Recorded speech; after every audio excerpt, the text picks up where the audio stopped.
नमस्कार मेरे प्यारे विद्यार्थियों, आप सभी का फिर से हमारे इस ऑनलाइन प्लेटफॉर्म पर आपका स्वागत किया जाता है, अभिनंदन किया जाता है। और मैं आपका केमिस्ट्री का टीचर। तो अपन केमिस्ट्री पर चर्चा कर रहे थे, अपन ने केमिकल बॉन्डिंग को कंप्लीट कर लिया था। आज अपन एक नए चैप्टर के साथ आज के सेशन की शुरुआत करेंगे। और जो चैप्टर है अपना, उसका नाम है साम्य।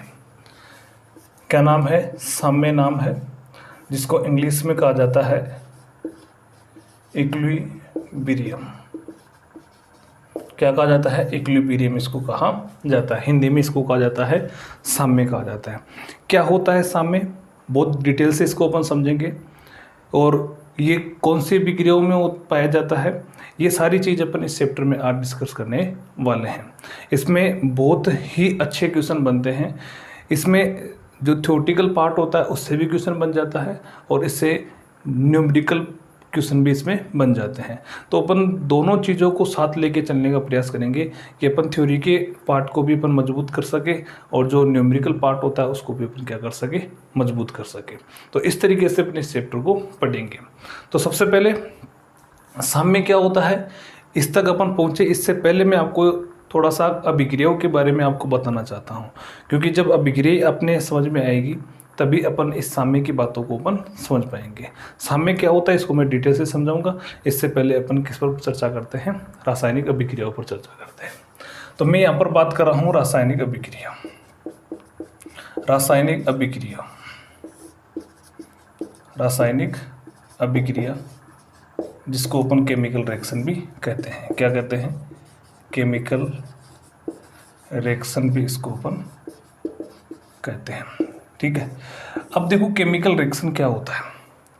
केमिकल रिएक्शन का मतलब ये होता है कि जैसे मानो कि अपने पास कुछ पदार्थ होते हैं, वो पदार्थ अणु के रूप में भी हो सकते हैं, कंपाउंड के रूप में भी हो सकते हैं।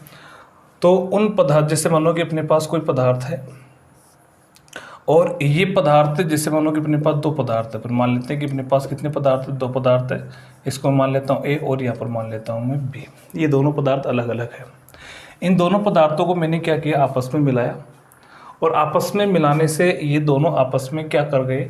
ये दोनों आपस में क्रिया कर ली इन दोनों ने। और इन दोनों ने आपस में क्रिया करके इन्होंने क्या किया? दो नए प्रकार के पदार्थ बना लिए। दो नए प्रकार के उसने क्या बना लिए? पदार्थ बना लिए। तो ये भी क्या है? पदार्थ है। तो ये जो पदार्थ है ये एक नया पदार्थ है, और ये जो है ये पुराना पदार्थ है। ठीक है। यानी दो पदार्थों को मैंने आपस में मिलाया या आपस में एक दूसरे के पास पास में रखा, तो इन दोनों ने आपस में क्या कर ली? क्रिया कर ली। और आपस में क्रिया करके इन्होंने नए पदार्थ का क्या कर लिया? निर्माण कर लिया।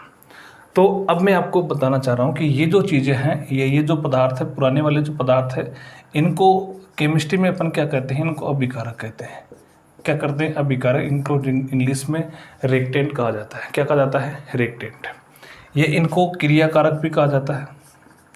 क्या कहा जाता है? क्रिया कारक भी इनको कहा जाता है। ठीक है। इंग्लिश में इनको रिएक्टेंट कहा जाता है। दूसरी अपन बात करें तो ये जो अपने पास नया पदार्थ बना है, इस नए पदार्थ को अपन कहते हैं क्या? उत्पाद कहते हैं।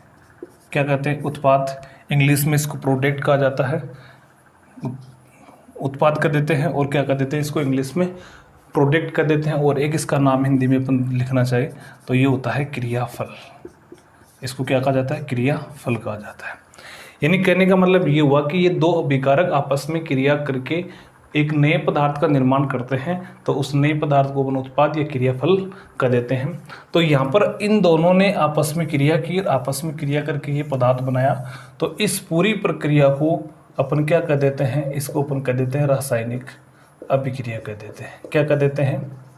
रासायनिक अभिक्रिया इसको अपन कह देते हैं। तो मेरे हिसाब से ये बात आपके समझ में आ गई होगी कि रासायनिक अभिक्रिया क्या होती है, कि कुछ पदार्थ आपस में मिलकर कुछ नए पदार्थ का क्या कर लेते हैं? फॉर्मेशन कर लेते हैं। तो ये जो पूरी प्रक्रिया होती है, उस पूरी प्रक्रिया को अपन क्या कर देते हैं? रासायनिक अभिक्रिया कह देते हैं। जो अभिकारक आपस में क्रिया करते हैं उनको अभिकारक या क्रियाकारक कहा जाता है। इंग्लिश में इनको रिएक्टेंट कहते हैं। और ये क्रिया करके कुछ नया पदार्थ बनाते हैं। उस नए पदार्थ को अपन उत्पाद, प्रोडक्ट या फिर क्या कर देते हैं? क्रियाफल कह देते हैं। ये बात समझ में आई। अब देखो रासायनिक अभिक्रियाओं की अपन टाइप की बात करें कि रासायनिक अभिक्रिया कितने प्रकार की होती है, तो रासायनिक अभिक्रिया बहुत प्रकार की होती है। तो ये तो जब अपन ऑर्गेनिक पढ़ेंगे या फिर अपन और इनऑर्गेनिक में, जैसे मानो कि अपन अम्ल क्षार को जब पढ़ेंगे तो उस समय अभिक्रियाओं के जो टाइप होते हैं उन पर अपन चर्चा करेंगे। लेकिन यहाँ पर जो अपने इस साम्य को समझने के लिए अभिक्रियाओं का जो प्रकार हमें पढ़ना है वो यहाँ पर अपन पढ़ेंगे। तो अपन यहाँ पर बात करेंगे कि अभिक्रिया कितने प्रकार की होती है, किसको समझने के लिए, साम्य को समझने के लिए। तो अपन पढ़ रहे हैं type of chemical reaction. Type of chemical reaction, type of chemical reaction,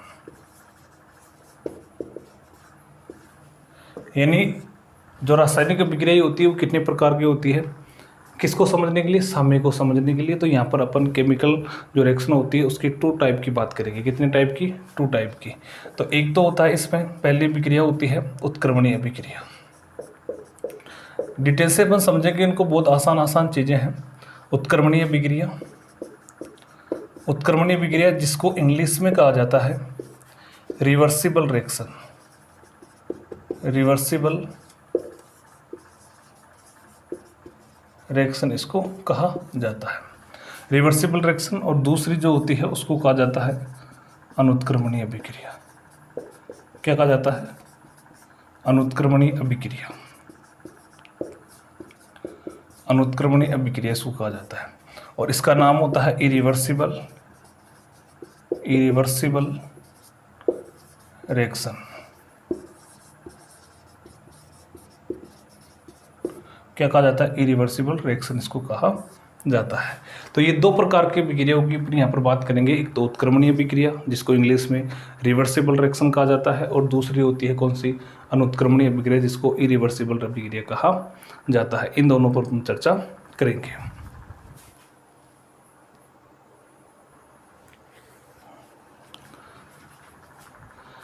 तो अपन ने बात की उत्क्रमणीय की और अनुत्क्रमणीय की थी। ये क्या होती है इन पर अपन चर्चा करते हैं। तो मैं इस साइड में लिख रहा हूँ, साम्य को अपन समझते हैं। पहले इससे पहले अपन इन दोनों की बात करते हैं। पहली उत्क्रमणीय लिखा मैंने और दूसरी में इस तरफ लिख रहा हूँ अनुत्क्रमणीय, अनुत्क्रमणीय जिसको अपन कहते हैं इरिवर्सिबल, इरिवर्सिबल रिएक्शन इसको कहते हैं। ठीक है, तो ध्यान से समझिएगा भाई, बहुत ही आसान चीज़ है, समझते हैं इसको। उत्क्रमणीय का मतलब क्या होता है, इस शब्द को आप समझ लो पहले। उत्क्रमणीय का मतलब होता है जो दोनों तरफ से चले, जो दोनों तरफ से चले उसको अपन कहते हैं उत्क्रमणीय। अनुत्क्रमणीय का मतलब होता है जो एक ही तरफ से चले। अब दोनों तरफ से चलने का मतलब और एक ही तरफ से चलने का मतलब क्या होता है, देखो ध्यान से समझो। जैसे मानो कि मैंने ये लिखा कि ए और ये बी, ये 2 क्या है, रेक्टेंट है। क्या है, रेक्टेंट है, यानी इसको अपन कहते हैं क्या, अभिकारक कहते हैं। ये अभिकारक है, ठीक है। और इन दोनों ने आपस में क्रिया की, इन दोनों ने आपस में क्रिया करके सी और डी, ये इन्होंने क्या बना लिए, प्रोडक्ट बना लिए। क्या बना लिए, प्रोडक्ट, या जिसको अपन कहते हैं क्या, उत्पाद। यानी ये 2 अभिकारक थे, इन दोनों अभिकारकों ने आपस में क्रिया की और क्रिया करके इन्होंने क्या बना लिया, सी और डी, 2 उत्पाद बना लिए।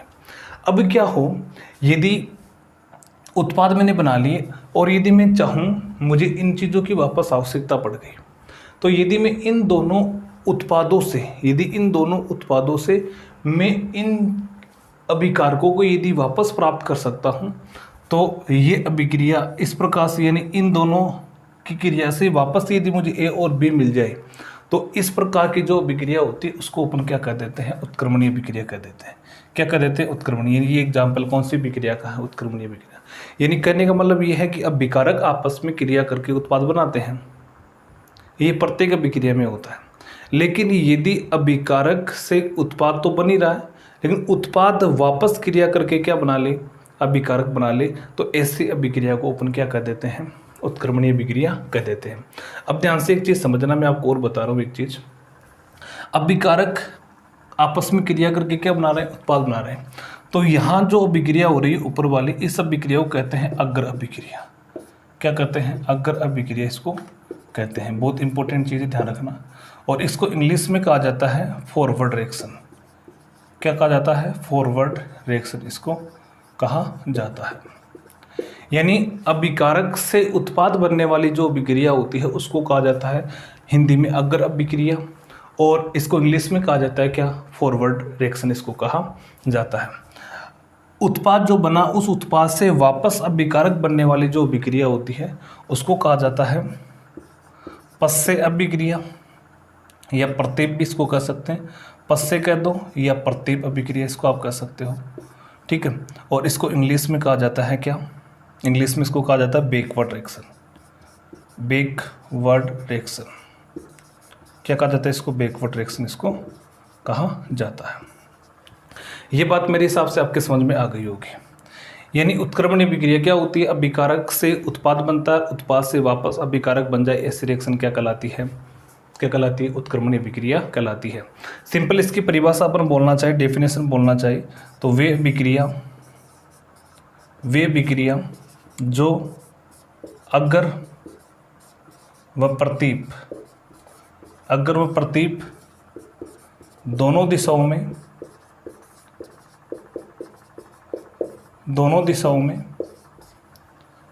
चल सके, दोनों दिशाओं में चल सके, कौन सी अभिक्रिया कहलाती है? उत्क्रमणीय अभिक्रिया कहलाती है। वे रिएक्शन जो अग्र व प्रतीप दोनों दिशाओं में चल सके, कौन सी अभिक्रिया कहलाती है? कौन सी? उत्क्रमणीय अभिक्रिया कहलाती है। आ गई मेरे हिसाब से बात समझ में। अब हम बात करते हैं किसकी? अनुत्क्रमणीय की। इसका उल्टा कर दो, ये दोनों दिशाओं में चल सकती है, ये एक ही दिशा में चलेगी। यानी इसमें क्या होगा? इसमें अभिकारक क्रिया करके क्या बनाएगा? उत्पाद बनाएगा। उत्पाद से वापस अपन क्या नहीं बना सकते? उत्पाद से वापस क्या नहीं बना सकते अपन? अभिकारक को प्राप्त नहीं कर सकते। यानी कहने का मतलब जैसे ए और बी ये दो आपके वही क्या है? रिएक्टेंट है, रिएक्टेंट, ठीक है, अभिकारक जिसको अपन कहते हैं। और ये दोनों आपस में क्रिया करेंगे, क्रिया करके जैसे मानो कि सी और डी इन्होंने क्या बना लिया? प्रोडक्ट बना लिया। क्या बना लिया? प्रोडक्ट, यानी उत्पाद इन्होंने बना लिया। अब ये तो बन गया, लेकिन ये यहाँ से इस तरफ जाएगा तो ये नहीं बन पाएगा। सिर्फ इसमें कौन सी अभिक्रिया? ये अग्र अभिक्रिया पॉसिबल है। अग्र रिएक्शन इसमें क्या होती है? पॉसिबल होती है।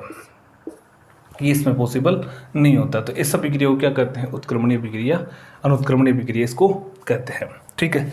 यानी अपन कह सकते हैं वे अभिक्रिया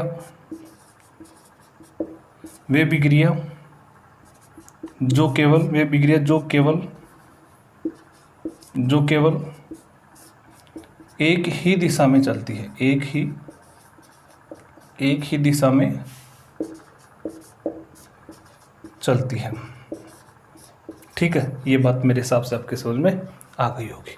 अब अपन बात करते हैं इनके एग्जाम्पल की। तो ये मैंने आपको समझाया, यानी ऐसे अभिक्रिया जिनके अभिकारकों से उत्पाद बन सकता है, उत्पाद से वापस अभिकारक नहीं बन सकता है, कौन सी अभिक्रिया? अनुत्क्रमणीय अभिक्रिया, जिसको अपन इरिवर्सिबल अभिक्रिया भी कह देते हैं। दूसरी उत्क्रमणीय में क्या होता है? वे अभिक्रिया जिससे अभिकारक से उत्पाद बन सकता है, उत्पाद से वापस क्या बनाया जा सकता है? अभिकारक बनाया जा सकता है। उस अभिक्रिया को क्या कहते हैं अपन? और उत्क्रमणीय अभिक्रिया कह देते हैं, ठीक है। जिस अभिक्रिया से, यानी जो अभिक्रिया अभिकारक से उत्पाद बनाती है उसको अपन अग्र अभिक्रिया कहते हैं, फॉरवर्ड रिएक्शन इसको इंग्लिश में कहा जाता है। और जो अभिक्रिया उत्पाद से अभिकारक बनाती है उसको अपन पश्य प्रतीप, या फिर उसको इंग्लिश में क्या कहते हैं? बैकवर्ड रिएक्शन कहते हैं। मैं ध्यान रखना, इसको मैं शॉर्ट में लिखूंगा आगे FR, तो आप समझ जाना FR का मतलब फॉरवर्ड रिएक्शन, और मैं इसको लिखूंगा BR, तो आप समझ जाना यहाँ पर बात हो रही है किसकी? बैकवर्ड रिएक्शन की बात हो रही है। तो ये बहुत आसान चीज़ें मैंने आपको बताई। अब मैं बात कर रहा हूँ किसकी? एग्जाम्पल की, कि ऐसी कौन कौन सी अभिक्रिया है जिनसे अपन क्या बना सकते, उत्क्रमणीय कौन सी अभिक्रिया होती है और अनुत्क्रमणीय कौन कौन सी अभिक्रिया होती है। तो देखो, पहले मैं बात करूँ उत्क्रमणीय, तो उत्क्रमणीय अभिक्रियाओं के 3-4 जो एग्जाम्पल है वो फेमस एग्जाम्पल है, तो वो आपको अच्छी तरीके से दिमाग में रखना है। फेमस एग्जाम्पल है, और लगभग क्वेश्चन भी जो बनते हैं सामने से वो ये मान के चलो कि इन्हीं अभिक्रियाओं से बन जाते हैं। तो कौन कौन सी अभिक्रिया है? तो एग्जाम्पल अपन की अपन बात करें, तो एग्जाम्पल की मैं बात करूं यहाँ पर, तो सबसे पहले मैं एक अच्छा सा एग्जाम्पल लेता हूं, अमोनिया निर्माण।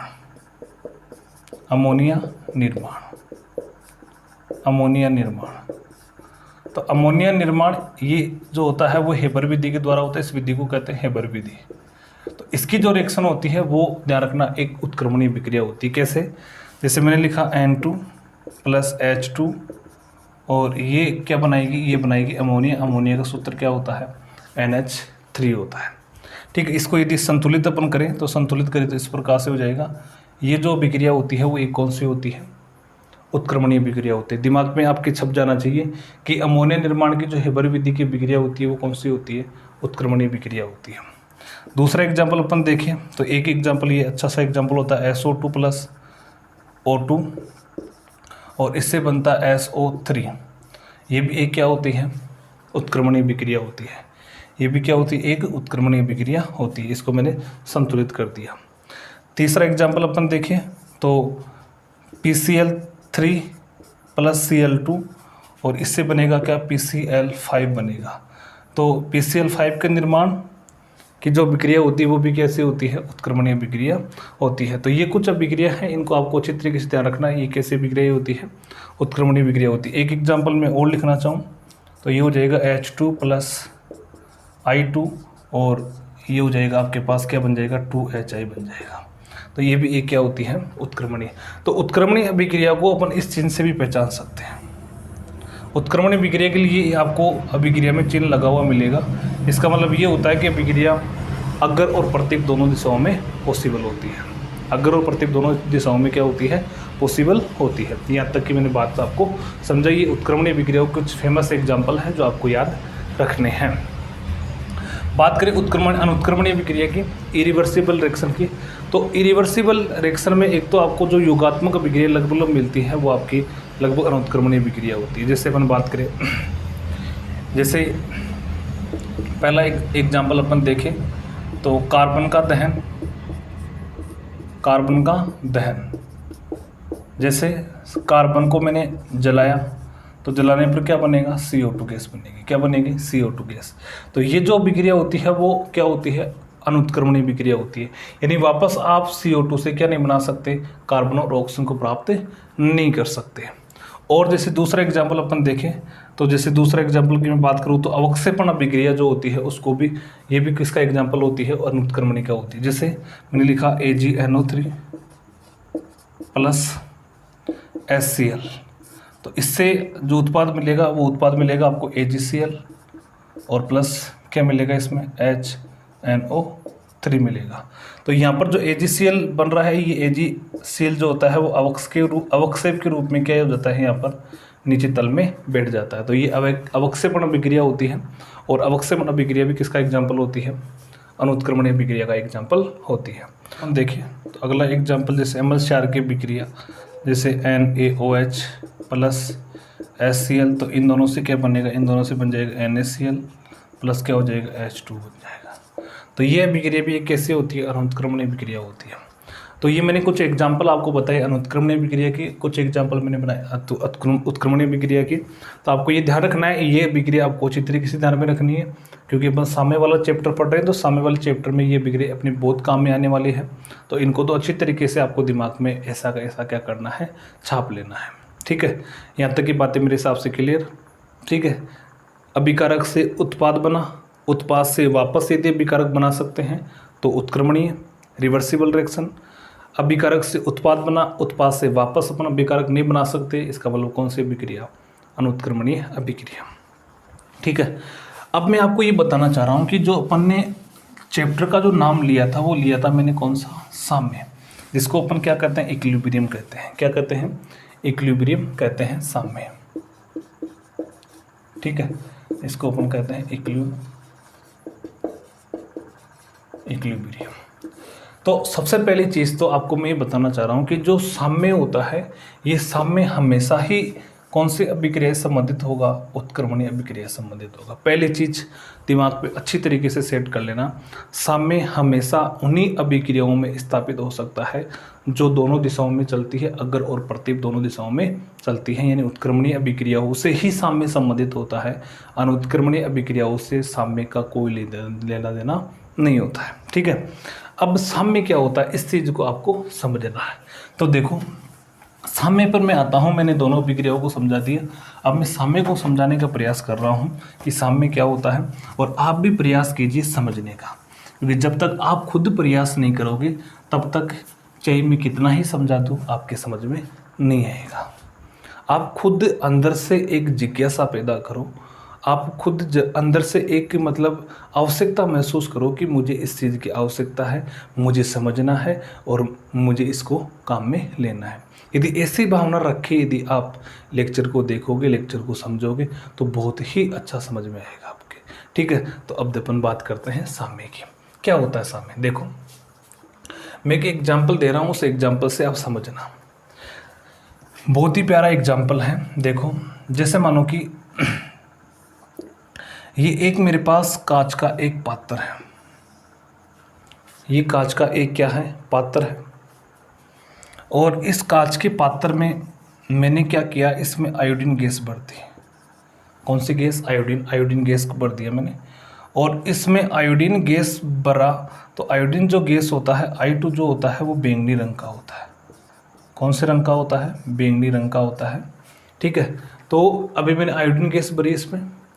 तो ये जो पूरा कांच का पात्र है, ये किसका पात्र है? कांच का पात्र। तो ये कांच का पात्र है और इसमें मैंने कौन सी गैस भर दी? I2 गैस भर दी। I2 गैस भरी, तो ये इसका पूरा का पूरा जो मुझे रंग दिखाई दे रहा था वो कैसा दिखाई दे रहा था? गहरा बैंगनी। कैसा? गहरा बैंगनी रंग इसको मेरे को ये दिखाई दे रहा था। अब मैंने इसमें क्या किया, मैंने इसमें हाइड्रोजन गैस और भर दी।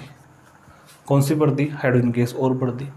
अब जब मैंने हाइड्रोजन गैस भरी, तो हाइड्रोजन गैस भरने पर मैंने देखा कि इसका जो ये बैंगनी रंग था वो धीरे धीरे क्या हो रहा था? गायब हो रहा था। समझना ध्यान से।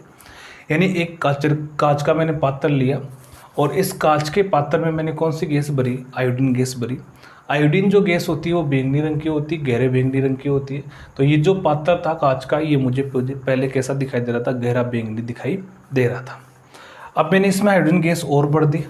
अब हाइड्रोजन गैस मैंने भरी, तो इसका जो ये गहरा गुलाबी बैंगनी रंग था, ये गहरा बैंगनी रंग धीरे धीरे कैसा होता गया? हल्का होता गया। यानी कि गहरे से कैसा होता गया? हल्का होता गया। ये हल्का होता गया, हल्का बैंगनी हो गया, और इसको लगभग होने में कुछ समय लगा। क्या लगा इसको? हल्का होने में कुछ समय लगा। गहरे बैंगनी से हल्का बैंगनी होने में इसको कुछ समय लगा। लेकिन कुछ समय पश्चात मैंने देखा कि ये जो बैंगनी रंग है, हल्का बैंगनी, ये हल्का बैंगनी रह रहा है। ना तो ये इसका बैंगनी रंग गायब हो रहा है और ना ही इसका जो बैंगनी रंग है वो वापस गहरा हो रहा है। ध्यान से समझना मैं क्या बता रहा हूँ। पहले मैंने इसमें आयोडीन भरा। आयोडीन बैंगनी रंग का होता है, तो इस पात्र का रंग मुझे गहरा बैंगनी दिखाई दे रहा था, क्योंकि इसमें अकेला क्या था? आयोडीन था। अकेला क्या था? आयोडीन।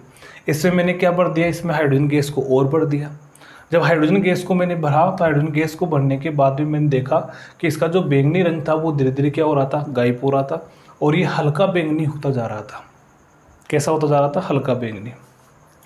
तो ये काम हुआ कुछ समय में, और कुछ समय पश्चात मैंने देखा, तो मैं इसको लगातार देखता रहा, तो इसका जो बैंगनी हल्का बैंगनी रंग था वो हल्का बैंगनी दिखाई दे रहा था। ना तो वो इससे हल्का हो रहा था, यानी गायब नहीं हो रहा था बैंगनी रंग, और ना ही वो वापस गहरा हो रहा था। तो इसमें ये यहाँ पर ऐसी सिचुएशन आ गई कि यहाँ पर जो बैंगनी रंग है वो हल्का ही रह रहा है। इसका मतलब यहाँ पर आप समझना क्या हुआ, इसका बैंगनी रंग गायब हुआ। इसका मतलब क्या हुआ? इसका मतलब ये हुआ कि I2 और H2 इन दोनों ने आपस में क्रिया की, और इन दोनों ने आपस में क्रिया करके कुछ उत्पाद बनाया। क्या बनाया? कुछ उत्पाद बनाया। और ये जो उत्पाद बना, ये उत्पाद कौन सा है? HI है। और ये क्या होता है? ये रंगहीन होता है। क्या होता है? रंगहीन होता है। इसका कोई रंग नहीं होता है। इसका कोई रंग नहीं होता है। तो I2 था इसमें, इसलिए इसे गहरा बैंगनी था। इसमें जैसे जैसे HI बनना चालू हुआ, जैसे जैसे HI का निर्माण होना चालू हुआ, वैसे वैसे इसकी सांद्रता क्या होती गई? धीरे धीरे घटती गई। और इसकी सांद्रता घटने की वजह से इसका जो गहरा बैंगनी रंग था वो क्या होता गया? हल्का बैंगनी होता गया। लेकिन एक सिचुएशन ऐसी आ गई कि HI की मात्रा जो थी वो स्थिर हो गई। इधर आयोडीन की जो मात्रा थी वो क्या हो गई? स्थिर हो गई। स्थिर होने का मतलब है कि आयोडीन की मात्रा ना तो बढ़ रही है ना आयोडीन की मात्रा घट रही है। इसी प्रकार HI की मात्रा भी ना तो बढ़ रही है और ना ही घट रही है। इसी वजह से यदि इसको मैं 5 दिन बाद में देखूंगा, 10 दिन बाद में देखूंगा, 2 घंटे बाद में देखूंगा, तो भी मुझे इसका जो रंग है वो हल्का बैंगनी दिखाई देगा। इस रंग में कोई प्रकार का परिवर्तन नहीं होगा। अब कोई प्रकार का परिवर्तन नहीं हो रहा है, इसका मतलब क्या हुआ? बैंगनी दिखाई दे रहा है, इसका मतलब इसमें आयोडीन तो है। बैंगनी दिखाई दे रहा है, इसका मतलब इसमें आयोडीन है। और गहरा बैंगनी नहीं, हल्का बैंगनी है, इसका मतलब आयोडीन की मात्रा क्या हो गई? कम हो गई। आयोडीन की मात्रा कम हो गई तो इसमें एक नया उत्पाद बना, और नया उत्पाद क्या बन गया? HI बन गया।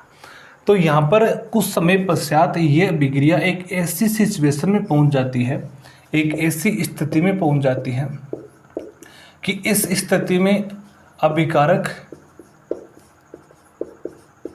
और जो उत्पाद है, अभिकारक व उत्पाद, अभिकारक और उत्पाद दोनों की सांद्रता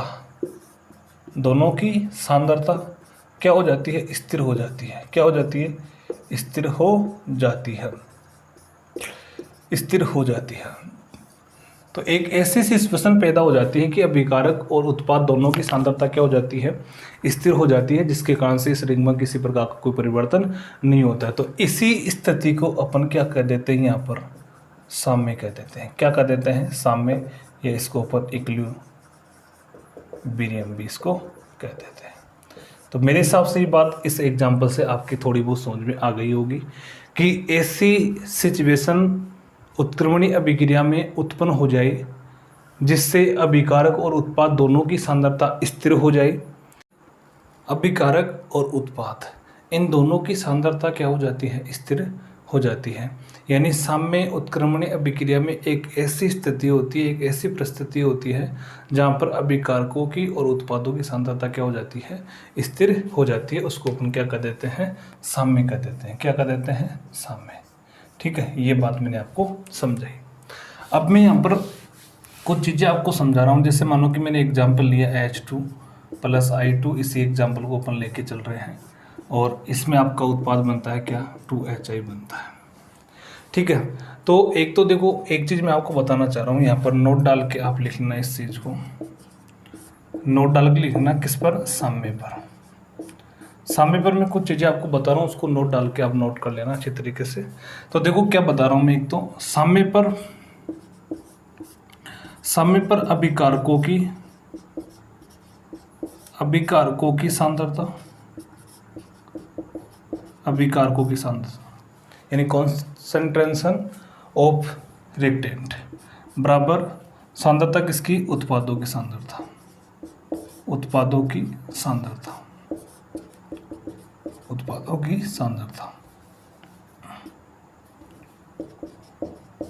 ठीक है, ये जो होती है वो समान नहीं होती है। ये हमेशा ध्यान रखना। साम्य पर अभिकारकों की और उत्पादों की सांद्रता समान हो, ये कभी भी आवश्यक नहीं है। लेकिन स्थिर जरूर हो जाती है। क्या हो जाती है? स्थिर हो जाती है। क्या हो जाती है? स्थिर। ये अपन कह सकते हैं कांस्टेंट जरूर हो जाती है, स्थिर हो जाती है। स्थिर होने का मतलब क्या हुआ? स्थिर होने का मतलब देखो ये हुआ कि जैसे मानो कि इस अभिक्रिया में साम्य स्थापित हो गया, और साम्य स्थापित होने के बाद में अपन देखें, जैसे मानो कि H2 अब मुझे मिल रहा है 5 मोलर, और ये जो आयोडीन बच रहा है, ये जैसे मानो कि बच रहा है कितना? 3 मोलर, और ये जो है HI, ये जैसे मानो कि मिल रहा है कितना? 10 मोलर। तो जब साम्य स्थापित हो गए, तो साम्य स्थापित होने पर देखो ये 5 मोलर है, ये 3 मोलर है, और ये कितना है? 10 मोलर। यदि इन दोनों को मैं ऐड करूंगा तो ऐड करने पर ही कितना हो जाएगा? 8 मोलर हो जाएगा। इतना कितना है? 10 मोलर है। तो ये दोनों बराबर नहीं है। ठीक है, पहली चीज़ मैंने आपको बताई कि सांद्रता समान हो ये आवश्यक नहीं होती है साम्य पर। लेकिन दूसरी बात मैंने बताई क्या होती है? स्थिर होती है। क्या होती है? स्थिर होने का मतलब ये हुआ कि यहाँ पर 5 मोलरता है, तो ये 5 मोलरता ही रहेगी। यदि आप इसको 1 घंटे के बाद में देखोगे तो भी ये 5 मोलर ही रहेगा। यदि इसको आप 2 घंटे के बाद में देखोगे तो भी आपको ये 5 मोलर रहेगा। यानी ये 5 मोलर से ना तो कम होगा ना ही क्या होगा, ज़्यादा होगा। स्थिर का मतलब ये होता है, यानी एक जगह रुक जाती है सांद्रता, ना तो बढ़ती है ना सांद्रता घटती है। इसी प्रकार ये 2 मोलरता है इसकी, तो 2 मोलरता ही रहेगी, ये ना तो बढ़ेगा ना इससे कम होगा। इसी प्रकार से ये 10 मोलरता है, तो 10 मोलरता की सांद्रता इसकी रहेगी, ना तो इससे कम होगी ना इससे ज़्यादा होगी। ठीक है, यानी ना तो कम होगा और ना ही इससे ज़्यादा होगा। ठीक है, यहाँ पर अपन सांद्रता की जगह अपन मात्रा भी ले सकते हैं, ऐसी कोई बात नहीं। मात्रा भी क्या कर सकते हैं, हम ले सकते हैं। अभिकारकों की सांद्रता और उत्पादों की सांद्रता स्थिर हो जाती है, या मात्रा भी अपन कर सकते हैं। मात्रा क्या हो जाती है, स्थिर हो जाती है, ना बढ़ती है ना घटती है। यहाँ पर आ गई बात समझ में। ठीक है, अब देखो अपन बात करते हैं कि साम्य को अपन सही तरीके से यदि इसको अपन परिभाषित करना चाहे तो इसको डेफिनेशन रूप में अपन कैसे बोलेंगे, डेफिनेशन के रूप में इसको कैसे बोलेंगे, डेफिनेशन। तो डेफिनेशन के रूप में अपन इसको बोलना चाहे तो कैसे बोलेंगे कि उत्क्रमणीय अभिक्रिया में वह परिस्थिति या वह स्थिति उत्क्रमणीय अभिक्रिया में वह स्थिति या वह अवस्था भी अपन कर सकते हैं, वह अवस्था जिस पर अगर यानी फॉरवर्ड रिएक्शन, अगर वह प्रतीप दोनों अभिक्रियाओं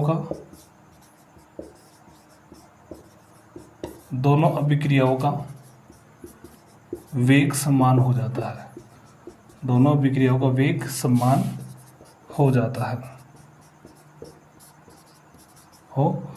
है, क्या कहलाती है, वह अवस्था क्या कहलाती है, साम्य कहलाती है। क्या कहलाती है, साम्य कहलाती है। ठीक है, तो ये बात मैंने आपको बताई किसके लिए, साम्य के लिए। तो परिभाषा इसकी सिंपल है, तो इसको अपन लिखना चाहे तो एक कंडीशन इसकी ऐसे लिख सकते हैं अपन, यानी अगर अभिक्रिया का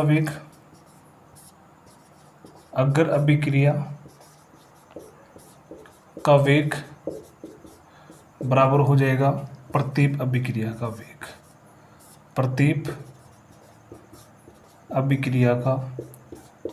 वेग, यानी इंग्लिश में इसको लिखना चाहिए तो रेट ऑफ फॉरवर्ड रिएक्शन और बराबर हो जाएगा रेट ऑफ बैकवर्ड रिएक्शन। इसको अपन शॉर्ट में इस प्रकार से लिख सकते हैं।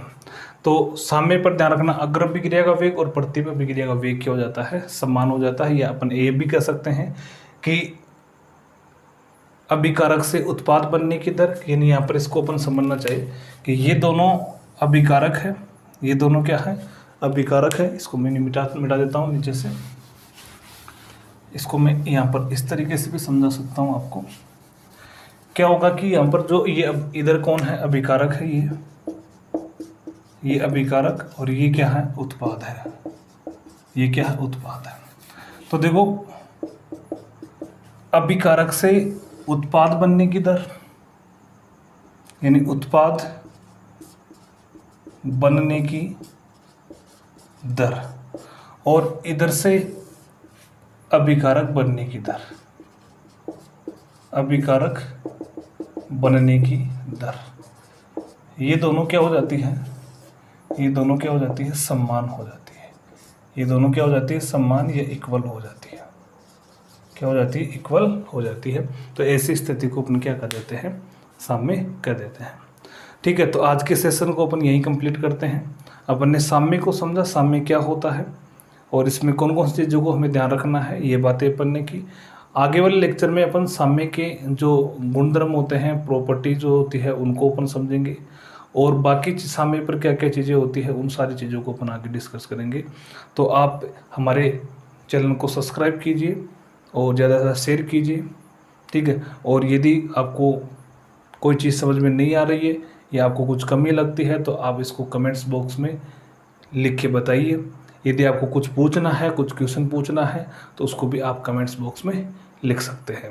ठीक है, धन्यवाद, टेक केयर।